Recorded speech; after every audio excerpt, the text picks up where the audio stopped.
ನಮ್ಮೆಲ್ಲರ ಅಚ್ಚುಮೆಚ್ಚಿನ ನಟಿ ಅಪರ್ಣಾ ಅವರು 51 ವರ್ಷಕ್ಕೆ ವಿಧಿವಶರಾಗಿದ್ದಾರೆ. ಅವರು ಕ್ಯಾನ್ಸರಿಂದ ಬಳಲುತ್ತಿದ್ದರು.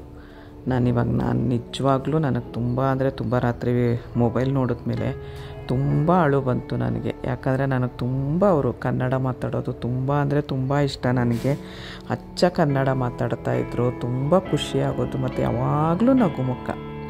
ಈ ಮಜಾ ಟಾಕೀಸಲ್ಲಿ ಎಷ್ಟು ವರಲಕ್ಷ್ಮಿ ಅಂತ ಎಷ್ಟು ಚೆನ್ನಾಗಿ ಮೇಕಪ್ ಮಾಡ್ಕೊಳ್ಳೋದು, ಅದೆಲ್ಲ ತುಂಬ ಚೆನ್ನಾಗಿ ಆ್ಯಕ್ಟಿಂಗು ಮಾಡೋರು ಮತ್ತು ಕನ್ನಡ ಚೆನ್ನಾಗಿ ಮಾತಾಡೋರು.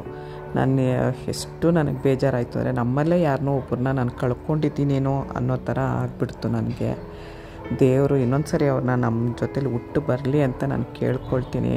ನಾನು ಯಾರಿಗೂ ಈ ಥರ ನಾನು ಯಾವುದೂ ಸಿನಿಮಾ ರಂಗದವ್ರದ್ದು ಯಾರ್ದು ನಾನು ಇಷ್ಟು ತಲೆ ಕೆಡಿಸ್ಕೊಂಡಿಲ್ಲ.